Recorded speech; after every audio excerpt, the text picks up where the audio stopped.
I'm done with the blockout stage and I'm ready to remesh. There are a couple things that we need to do in preparation for this really important stage in the creation of our concept sculpture.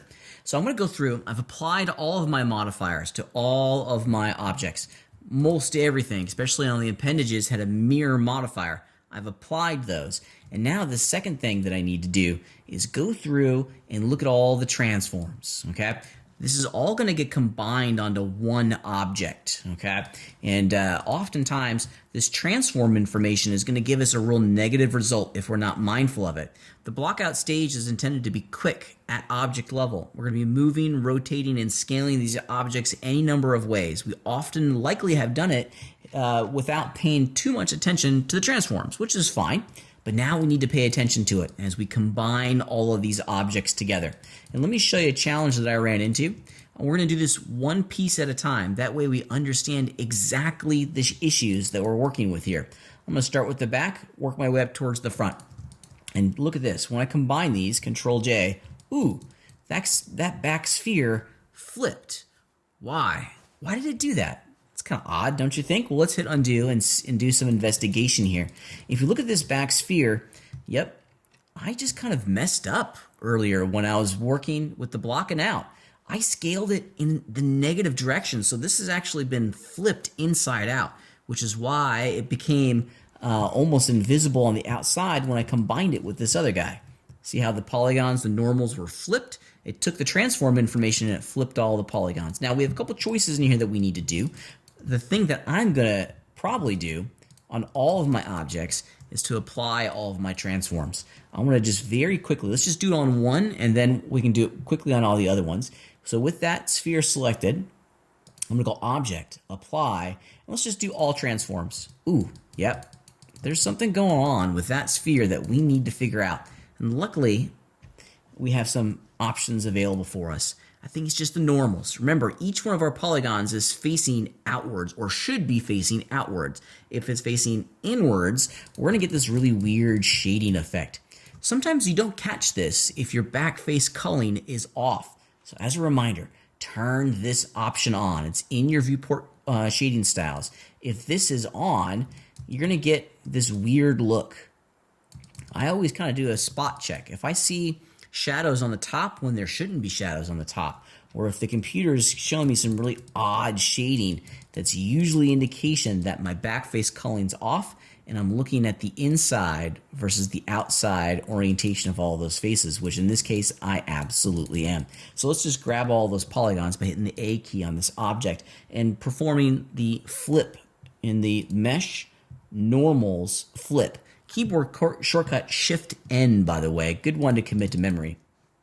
Let's see if that fixed our problem. Back into object mode. Let's combine it with this torso friend. Control J. Yep, now we're ready to rock and roll. Let's do this real quickly. I'm going to grab all of these objects. And let's see if we can do this at the exact same time. If I do Object, Apply, All Transformations, does that do all of them?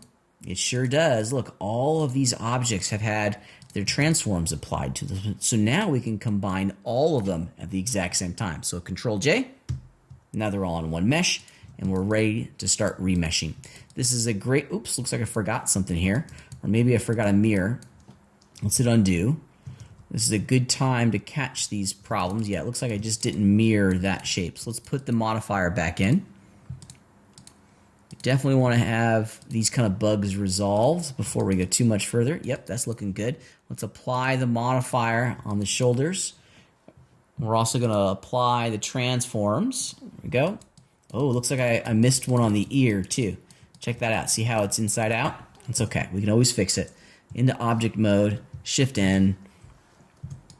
We have to look at our model through a very fine-tooth comb, because a lot of these small little technical glitches with the normal are going to come home to roost during that remeshing stage. So we got to make sure they're dialed and ready to rock and roll before we remesh. Let's combine all of them now. I always assume, and this is a weird thing to say, I always assume that the computer is working against me, that I haven't seen something, or that the computer has a little gremlin on the inside that's kind of intentionally trying to mess me up.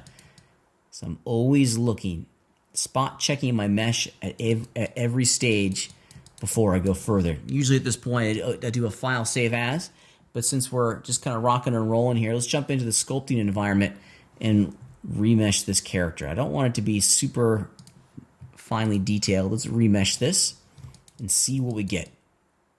Now, I intentionally remeshed it kind of low to give me a good understanding of how all these pieces are going to be glued together. And for the most part, it's okay, but I'm seeing a little bit of a challenge down here at the back. See how the tail is completely been filled in? I'm not going to be able to sculpt the little flap there. What's it going to do?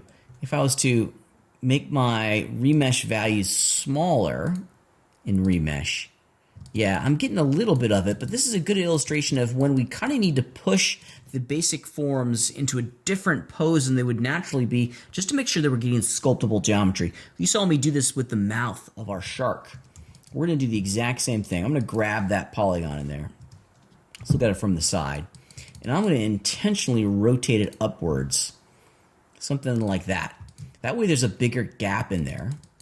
And then I'll push and sculpt it down where I want it to be once I do the remesh. Okay, let's remesh it now. Back into object mode. Let's remesh it. Yep, there we go. And I'm ready to rock and roll. That's pretty cool. I'm happy with this. This is a good place to begin. One other thing that we can do to kind of remove some of these faceted edges. See how it's real angular here on the back? Let's experiment with one thing, and it's called smooth shading. I'm going to hit undo. I'm going to go back into my object mode. Object mode. Shift tab, object mode. We'll grab my mesh. Right now we are flat shading the entirety of this mesh. Each individual polygon is being shaded independently.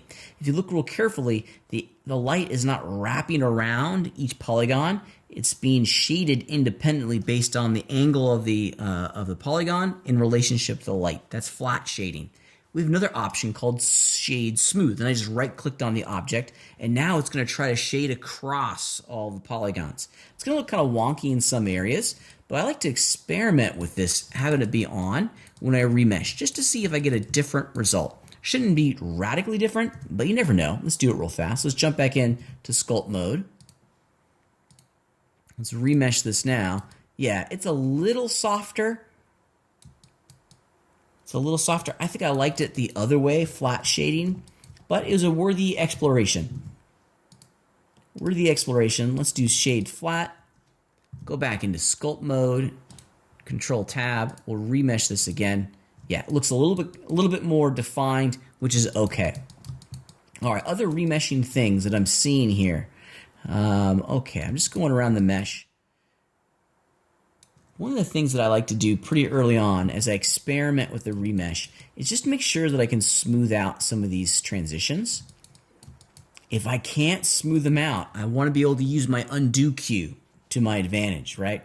I always want to be able to go back before I remesh. So do a quick remesh, see if it works, see if you're going to be able to smooth out some of this stuff.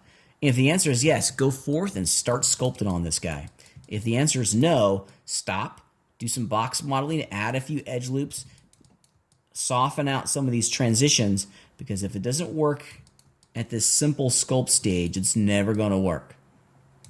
Yeah, and I think this is going to be just fine. Yeah, this is going to work. So I'm very happy with the remeshing of all this. The problems that most people encounter when remeshing are normals.